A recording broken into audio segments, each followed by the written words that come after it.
आइए आज अरबी ग्रामर के एक बहुत ही दिलचस्प पहलू पर बात करते हैं, यानी जमा तकसीर।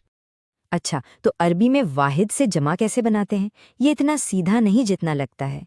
यहीं पर जमा तकसीर का तसव्वुर सामने आता है।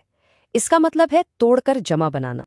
देखें, जमा सालम में वाहिद की शक्ल नहीं बदलती, लेकिन जमा तकसीर में लफ्ज अंदर से ही बदल जाता है। और ये तब्दीली बेतरतीब नहीं होती। इसके 6 खास तरीके हैं। आइए एक एक करके देखते हैं। पहला तरीका सबसे आसान है। इसमें वाहिद लफ्ज में सिर्फ कुछ हुरूफ का इजाफा किया जाता है। जैसे सिनवुन से सुनवानुन, यहाँ अलिफ और नून बढ़ाया गया है। कुरान पाक में इसकी क्या खूब मिसाल है। दूसरा तरीका इसके बिल्कुल उल्ट है। उसमें वाहिद से हर्फ कम करके जमा बनाई जाती है। जैसे शजरतुन से शजरुन, यहाँ आखिर से तोए को हटा दिया गया है। तीसरा तरीका और भी दिलचस्प है। इसमें हुरूफ नहीं बदलते, सिर्फ हरकात यानी ज़बर, ज़ेर, पेश बदलते हैं। मसलन असदुन से उसुदुन बन गया।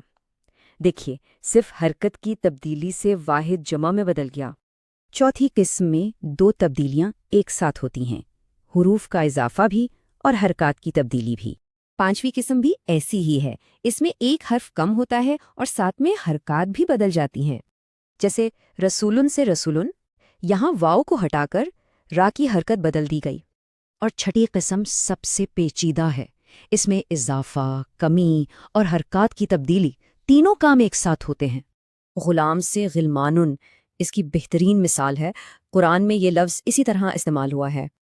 अच्छा, एक और बहुत दिलचस्प बात, कभी कभी वाहिद और जमा की शक्ल में कोई फ़र्क ही नहीं होता।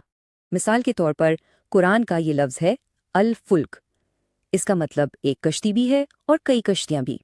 तो फिर फ़र्क कैसे पता चलेगा? इसका जवाब इस लफ्ज़ के सियाक़ो सबाक में छुपा होता है। देखें, अल-फुल्कू के साथ आने वाले अल्फाज बताते हैं कि बात एक कश्ती की हो रही है या ज़्यादा की। तो जमा तकसीर को समझना कुरान के मतन को गहराई में समझने के लिए बहुत ज़रूरी है। ये अरबी ज़बान की गहराई को दिखाता है। सोचिए, ग्रामर में और कैसे कैसे राज छुपे होंगे। हमारे साथ रहने का शुक्रिया। अरबी ग्रामर की मज़ीद ऐसी ही बारीकियां जानने के लिए तफ़हीम-ए-नैफ़ को ज़रूर सब्सक्राइब करें।